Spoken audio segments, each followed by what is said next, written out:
Hey everyone, this is Elenbaas from Nightlight Astrology, and today we are going to take another look at the upcoming lunar eclipse in the sign of Scorpio. This is another big eclipse right in the midst of eclipse season. The first one, which was at the last anaretic degree of Aries, was very intense. I've gotten a lot of powerful stories and feedback from all of you about it. We've done a little bit of previewing of this eclipse already. Today, we're going to continue by looking at five powerful themes that tend to come up around full moons in Scorpio and especially lunar eclipses in Scorpio. And this lunar eclipse in particular, because it's with the south node of the moon, what does that look like? What kinds of archetypal themes can we expect to be dealing with, especially on an emotional and psychological level? That is to say, regardless of where it shows up in your life, what specific area, what kinds of psychological or inner experiences and themes are likely. And then along with that, my wife Ashley, who is a clinical herbalist, will be joining us to talk about a plant teacher that we have both been working with personally during this eclipse cycle, which has been amazing, and also that any of you could work with if you wanted to. This is also a way of us showing you a little bit about what our Roots and Spheres circle is like, which is not too late to join if you want to. So we'll talk a little bit about what that is and what we've been up to as well. So really nice to have you here again to talk herbs. And because I'm in love with you as well as loving all of the wisdom that you have to share Aw. about plants, it's really nice to have you here. Thank you so much. Yeah, no, it's like I just feel so blessed to be your partner and to be able to talk about these things together. And the astrology and the plants go together so beautifully, and especially right now. I think with everything that's going on. So I'm excited to talk about black cohosh and some of the things I've learned working with this plant, and then some teachings from my teachers that I think are really exciting and interesting to share. Absolutely. I want to give most of the time today to hearing about black cohosh, a powerful plant ally that Ashley and I have both been personally working with in dieting during this eclipse cycle, and as well as covering some of the themes of the lunar eclipse that lead to an understanding of why this plant pairs so nicely with the lunation cycle. So I think what we'll do for starters is I'm going to go through five themes that come with a Scorpio lunar eclipse. Remember, this is a lunar eclipse with the south node. After I go through those, then what we're going to do is we're going to hear Ashley just drop some wisdom of black cohosh on us. And she's worked with black cohosh for a long time. She introduced me to black cohosh when we first were dating before we were married. She was, she'd be feeding me all sorts of stuff for as long as I've known her. and black cohosh is one of my favorite. And I haven't worked with black cohosh for a long time, but when we get to talking about it, I will be glad, both of us will be glad to share just little anecdotes about how black cohosh has been working so far in this cycle. And we'll say more about what Roots and Spheres is too when we get there. But five themes that come with a Scorpio lunar eclipse first. The first one is catharsis. I want to actually read you guys the etymology of catharsis because I think it's really interesting. So here it is. A bodily purging, especially of the bowels, from Latinized form of Greek catharsis, purging or cleansing, from stem of Catharian, I think that's how you pronounce it, to purify or purge, from katharos, pure, clean of dirt, clean, spotless, open, free, clear of shame or guilt. Mm. That's a really good one for Scorpio.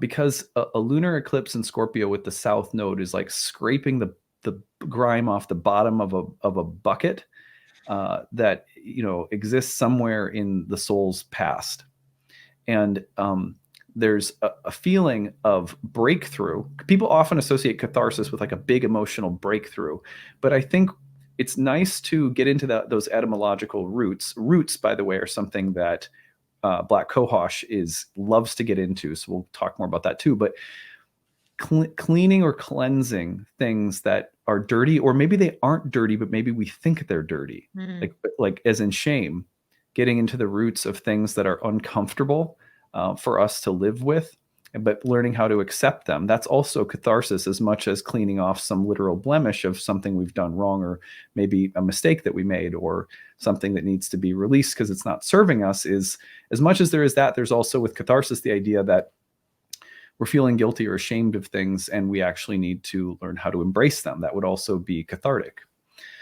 The releasing of shame in particular is cathartic.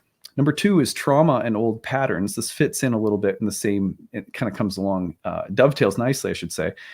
But Scorpio lunar eclipses, remember, the moon was said to be the ruler of fortune, which means, broadly speaking, the moon is like the web weaver. The moon has been long associated, for example, with spiders.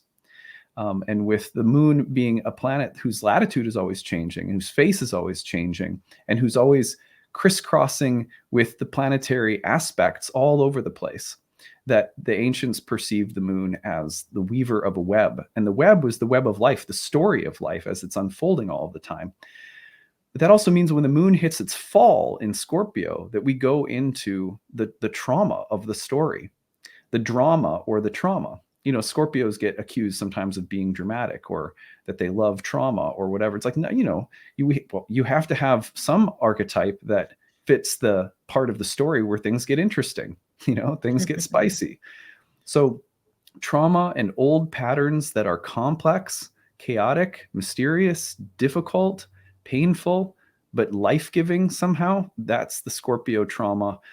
That's the kind of drama or trauma that Scorpio can bring up. Trauma and old patterns might sound like almost like a messianic or sort of like Christian, like it's like original sin, you have to get over it. But I also mean by trauma and old patterns, I mean the rich, fertile gunk of life. It's not bad any more than mud is bad, you know? So trauma might not be quite the right word, but there it is. Number 3, getting to the roots of something. Scorpio full moons with the south node like to get to the bottom of something. I mean, this could lead someone to spy on their, you know, you're dating someone and you steal their phone and, you know, hack into it and try to find all their dirty secrets and ruin your relationship, you know. You know, so you have to be careful because you'd be a little paranoid. Like sometimes getting to the roots of something means that you're thinking there's something there that's not. So there can be a little paranoia. But getting to the roots of something is also about, you know, where does this come from? What's at the bottom of it? The unconscious gives you a hint, and then the Scorpio full moon is coming through and you feel like the need to dive really deep into something, get to the roots of it. Number 4 is death and impermanence. Just the general theme of things moving on. You know, this is an autumnal sign, a sign that is the deepest deepening of the yin during the solar year. And so when the moon is in that sign in particular, there's a sense of death and impermanence. But that could be very much like the kind of impermanence that if you learn to live with and step into, it gives rise to the kinds of insights that Buddhists and Taoists and, you know, sages who enjoy silence have spoken of for thousands of years. So this death and impermanence is not necessarily a bad thing, but it is it's like a deep autumn thing, even though we're in spring, which is an interesting juxtaposition to be going through when the sun is in the sign of Taurus. It was just this juxtaposition that the Buddha was said to be born under, the full moon in Scorpio.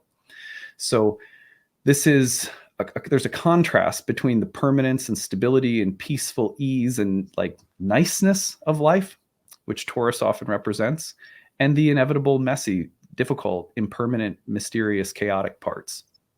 And those are polarized images that can show up throughout the zodiac in many different forms. We see it again, for example, in Virgo and Pisces, 2 signs, one that represents order, one that tends to represent romantic chaos, you know, but beauty. So the same polarity can express itself through many different signs in the zodiac. And then number 5 is the wild feminine. The wild feminine is that feminine that is, there's oftentimes the image that comes to my mind, especially since we're working with black cohosh, is snake medicine. Yes. And Ashley's going to talk about that. And it's, the serpent is something like dragons that is often playing the villain.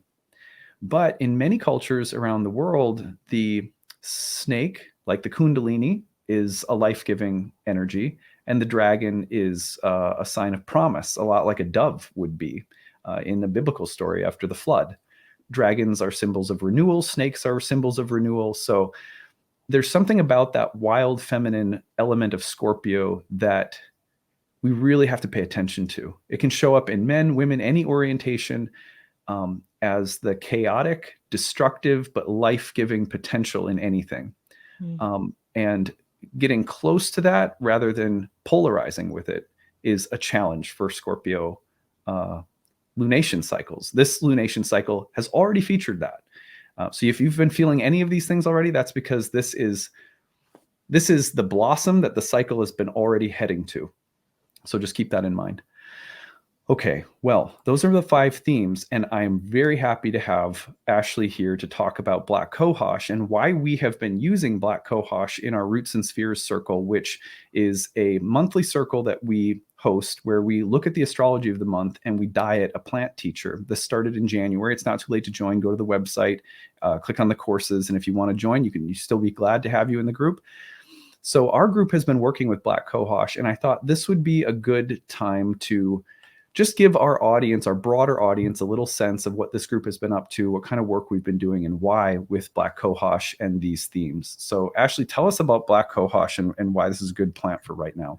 Yeah, I mean, I think when we were planning out the Roots and Spheres course, and we sat down with our, with the chart and the calendar, and looked at some of the themes that were going to show up during this lunar cycle with the eclipses and Pluto's entrance and its, what the work that it's doing too, um, was, black cohosh is also called black snake root. So that image of the snake is really powerful here. And it's a really good opportunity to go a little deeper than maybe we want to. And the eclipses can often be times that are challenging for our psyches. They strip us bare in some ways, and sometimes we can use plants to work to soften the blow of some of the transits. Like if there's a lot of heat and fire, we might want a cooling herb to help us you know balance things out. But in this case, I really felt like, this is an opportunity. Let's not miss this opportunity to, rather than try to balance and harmonize that, let's actually go into it. Like, let's use a plant that's going to bring us deeper into the work that the planets are going to present to us. And so, black cohosh is that plant. It's one of my favorite herbs. Matthew Wood, one of my teachers, it's one of his favorite herbs because it works on so many levels, but especially on a psychological level. This plant was used by the Native Americans here in North America as a plant for women's issues. And so we might think, a lot of us know of black cohosh for menopause, or it can be used before childbirth to prepare the uterus. But more than just on the female physiology, it works on the feminine archetype. It's a plant that brings us into our deepest feminine aspects and asks us to go a little bit further into maybe where our traumas have been around being a woman, or as a male carrying the feminine in us, because we all have both. But going into that and giving ourselves a safe entrance and exit point. And what black cohosh does, it's kind of like, if you can think of the image of the lotus. We use this a lot in yoga, where the lotus has its roots in the muddy soil underneath the pond, right? But then it grows its way up towards the light, and as it blossoms, it has this perfectly white, flawless, impeccably clean flower. And black cohosh has these black, gnarled roots. They're all tied up. Here's an image of it. If you're watching this on a video, you can see this is a drawing from Matthew Wood about this like very kind of wild, entangled root system that's dark and black.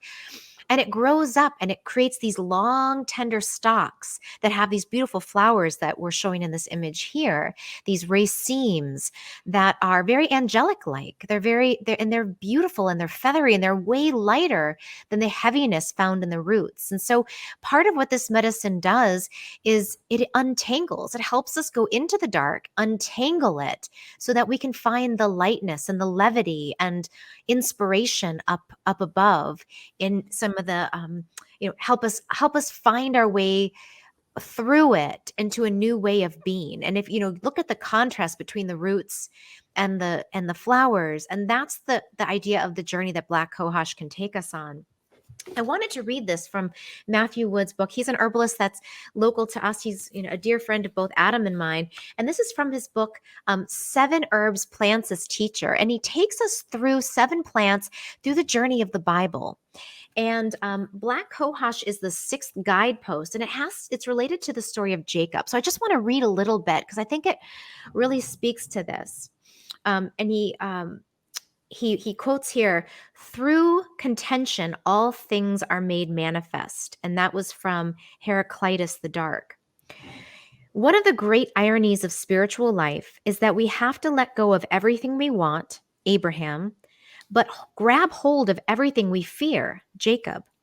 Only in this way can all parts of us be exposed to the cleansing action of the divine. Spiritual life is a matter of letting go and grabbing hold in the right proportion. We have to face the challenges implicit in our lives so that our desires and fears do not rule us. Life is a spiritual battlefield filled with challenges and dangers. And then he goes on about how the story of Isaac and Jacob and how this all plays out. And then he says, fear is tied up with desire. What we want, we fear. Crossing the boundaries of our world is the ultimate desire, while doing so is the ultimate fear. In the story of Jacob, we are shown a complicated field of conflicting passions represented by his interaction with the two wives and two concubines. And then what he says about black cohosh is, the herb which corresponds to the 6 guideposts is the appropriately named black cohosh, black snakeroot, or black squawfoot. The dark gnarled root indicates both a dark property and a bristling, contending nature. Black cohosh is a remedy for those who are caught in a state of brooding, dark hopelessness.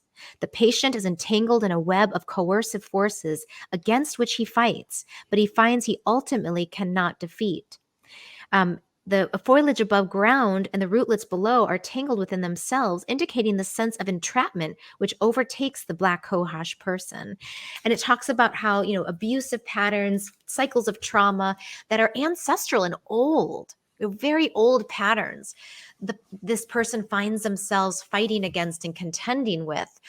And the journey is to, again, grab a hold of the hope and the fear in the right proportion in order to find your way through. And I think, boy, this eclipse really seems to be bringing forth these themes and presenting us with material by which we can battle, we can go to battle for, and which is going to win.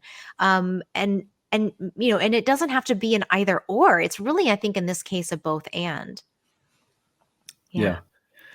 Yeah, I love that. I think just a few little anecdotes. We started working with Black Cohosh while Ashley was helping lead a women's yoga retreat in Costa Rica recently, and I was back home here. And we both sort of started working with Black Cohosh while she was gone.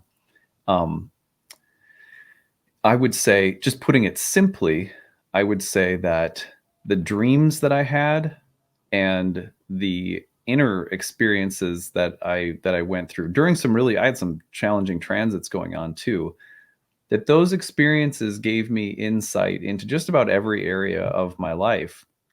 But also, Scorpio falls into the house that Scorpio falls in your chart is super important as a part of this cycle. That falls into my 7th in my house of marriage. And Black Cohosh gave me so many insights about, just how can I be a better dad? How can I be a better husband? How can I, just little things that it's easy over time when you're like, Ashley and I have been together for, since 2011, I guess. So it's like 12 years 12 years. And it's easy over time to just lose sight of small ways in which you can be better, whether that's as a parent because you get used to your patterns with your kids, or as a spouse, or as an astrologer, or as a family member to your other family members, or whatever.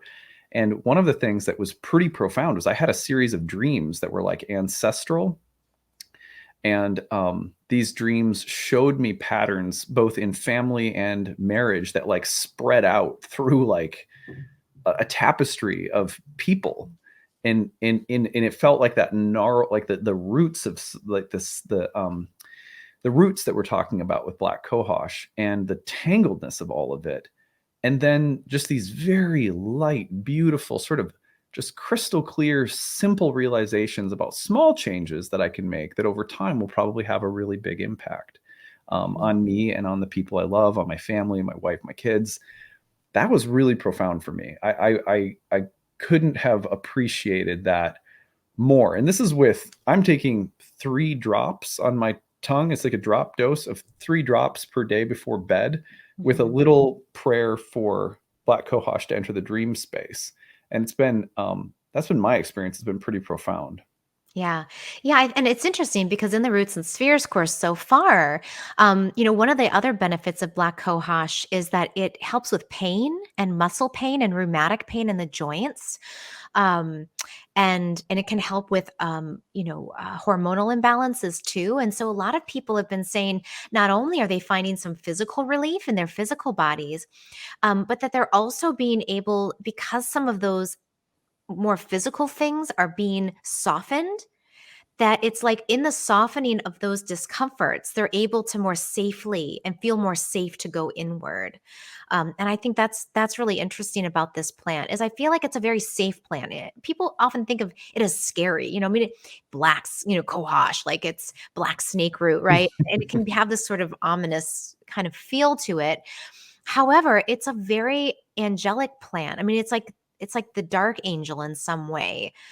Ultimately, it's for our own good, but we have to move towards it. We can't if you're fighting it all the time, if you're fighting the fear and you don't soften into it a little bit, then you won't get the answers. And I think Mm, that's what I notice in my body when I take this plant is like it kind of to me it just says it's okay. Like go mhm. in. You're Yeah. safe.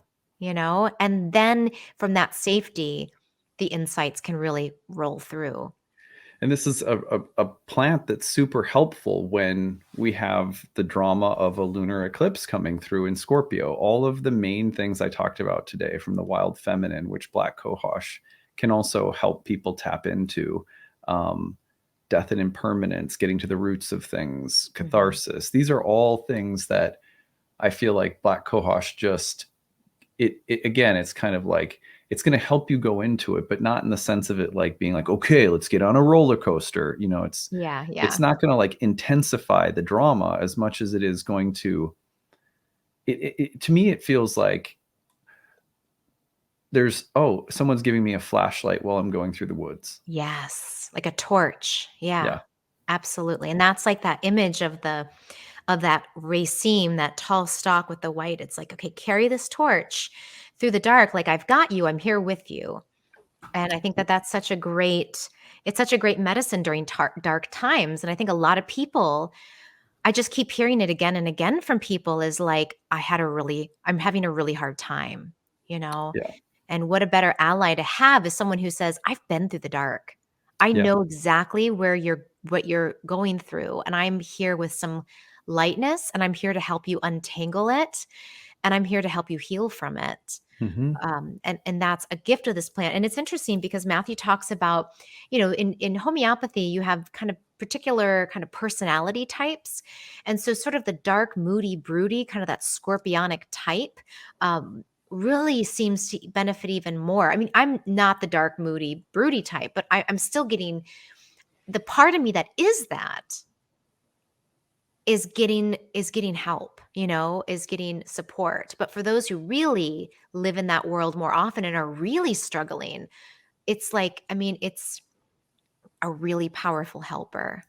Yeah. And I think it can also, I think there's an element of it, and correct me if I'm wrong, but if people have that part of themselves a little repressed too, Yes. that it could actually help to bring out some of the, um, like you mentioned in our Roots and Spheres class, for example, that black cohosh sometimes will help a woman, just like turn the lights down low by herself and start moving, Yeah. Yeah, that snake-like movement present in our bodies, both male and female bodies, that feminine energy. One of the exercises I recommended was take this plant, take a warm bath, and then roll around on the ground and just see what it is that the animal of your body loves, as Mary Oliver, one of my favorite poets, says, like, Mm. let the animal of your body love what it loves. And I think that this time and space and this plant opens that up to being safe and okay to explore those very wild feminine places. And it doesn't mean that, you're wrong or bad or shameful or that it has to go anywhere that is um you know, You're is not like consenting to or okay with. exactly. Yeah, it'll only take you as far as you're gonna go because it's in your body, and then you get to make those choices. Yeah. Yeah. Yeah, but that's a Yeah. really good point, and I think, and as Adam said, you don't have to take a lot to work with this medicine. It's a strong one. So 1 drop maybe if you're like, not sure, but I recommend 3. I think 3 that's what Matthew Wood uses. That's my typical dose to let your, and you'll taste it. It's acrid, it's bitter. I mean, it cuts it you, when you take it as a tincture, and that's the way. I don't take it as a powder, don't make a tea.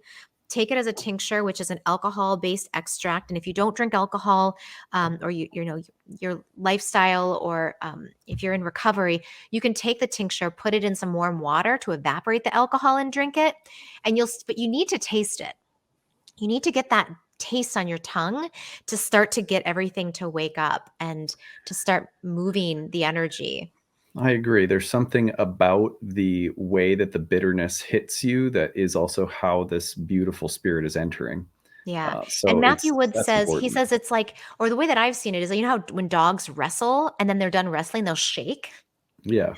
So when you take an acrid medicine that has that sort of really sharp taste, you kind of shudder a little bit. And Yeah. that's You how you just, get like, ugh. yeah. And you'll see people do that. My friend Allie took it. She was giving me a video. She's like, I got my black cohosh. She took a video of it and she's like, oh, oh. And I was like, that's the medicine though. We gotta shake a little bit, and that loosens things up. And this plant is a great whiplash remedy too. For moving, it really acts on the crystalline cerebrospinal fluid that runs up and down the spine. That's like, if you open up the spine, if you've ever seen cerebrospinal fluid, it looks like starlight. So it works on that starlight fluid in the spine and it unkinks it. So Yeah. it's a really good one to do if you're doing craniosacral therapy, if you've had neck injury or whiplash, things like that. It'll start to move that fluid in a way that will give you more freedom and more access. Think again of this as the cerebral spinal starlight fluid pointing upward, right? Yes, It matches with that idea. absolutely. Yeah, well, we love plant medicine as astrologers for thousands of years because the doctrine of signatures and the basic hermetic theory of correspondences is how herbalists have always been at work, and it's always how astrologers have been at work. You look at plants, we look at stars, but then they end up getting paired together.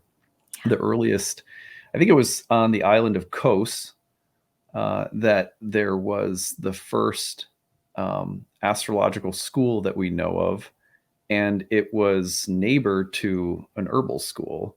And so the likelihood, that herbal medicine has been, well, we know very early on in the, early Hellenistic era, we know that astrology and herbs were being paired together, but it's Mhm. probably the case that from the inception of astrology, herbal medicine and astrology have been used concurrently. So it's really a joy to have you here because I know that everyone is going to really enjoy just hearing about the lunar eclipse and this plant teacher. You can get black cohosh. I mean, at our co-op, you can pick up a tincture of black cohosh. So usually, if you have like a local co-op or something, you can order a tincture of black cohosh on Amazon. Is there any other trusted providers that you would recommend? Yeah, Mountain Rose Herbs is another kind of really easy to access and affordable site where you can buy herbal medicine. I also really like Herb Farm, PHARM. They're based out of Oregon. They make a really nice black cohosh tincture. And then Herbalist and Alchemist, which is David Winston's company based out of New Jersey. They have really good black cohosh as well. So those are some additional sites. And yeah, I mean, I think as I said before, the tincture is really going to be your best bet for this type of work. Yeah, yeah, absolutely.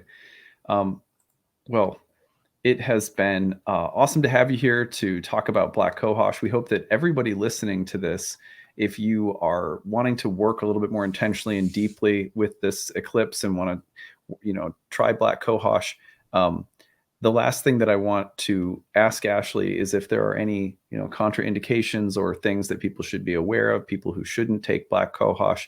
We don't want to just tell people to go take medicine because we're not providing any kind of medical advice. This is, and we have to say this on YouTube, this is just for entertainment purposes.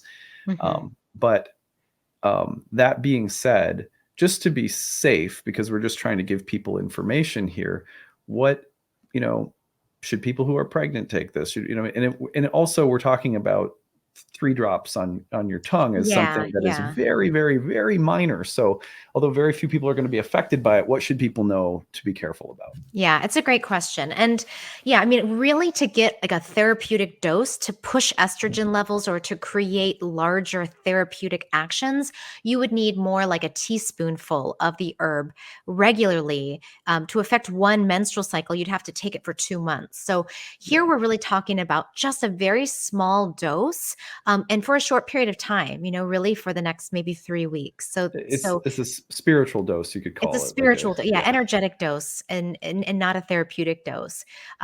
However, if you wanna be really safe, one thing is if you're pregnant or breastfeeding, this herb is used in pregnancy, but usually in the 3rd trimester to help prepare for labor. So, you know, for me, as when I was pregnant with my girls, I just was like, I just want my body like, I did a lot of nettles and a lot of chamomile, but other than that, I just was like, I didn't know. So that might be a place, if you're pregnant, you might want to say, maybe not this cycle, Yeah, and you can, pregnant some or people like to breastfeeding, right? just hold it. You can hold it in your hand or look at pictures of it or study it. That's another way to just, and read Matthew Wood's 7 Herbs Plant Teacher's book to engage with it. But I think, yeah, I mean, the estrogenic properties are not going to really be affected in that small dose. Yeah, you're literally talking again like 3 drops a day before, on your tongue, and that kind of energetic dose shouldn't really affect people. But you should ask your doctor or if you have any questions or concerns before taking any kind of herb or any kind of supplement or anything. And I hope you all understand we have to say that because we're on YouTube and we're not doctors. So Yes. anyway, it's been really nice to hear about Black Cohosh today and to talk about the lunar eclipse in Scorpio. We hope that for all of you out there going through this, that you'll find this supportive and that you're doing okay. Feel free to share your stories. If you have any stories you want to tell, you can always use the hashtag grabbed or email us your story, grabbed@nightlightastrology.com. If you're like, hey, that Roots and Spheres course sounds interesting, go over to nightlightastrology.com, click on the courses tab, go down to Roots and Spheres. If you want to pop in and join us, not too late. You could join in on, so I think we're, still have quite a few lunation cycles left in the year. So you're welcome to still join us if you'd like. And any questions that you have about absolutely anything involving Roots and Spheres or anything else, email us, info@nightlightastrology.com. Ashley, thank you again so much for being here today. We love having you, and we'll have to have you back soon. Thank you so much. And I'll be teaching a bunch this summer at different conferences. And if you go to my website, skyhouseherbs.com, then you can look at the events and see the teaching engagements where I'll be. And Adam will be with me in Colorado. Yay! We're going to bring our family to the Good Medicine Confluence in Colorado near Lake George. So you can join us for that. I'll be teaching 3 classes on plant spirit medicine and other classes on plant medicine. So, All right. Well, thank you so much, everybody. We hope you have a great rest of your day, and we will see you again tomorrow. Take it easy, everyone. Bye.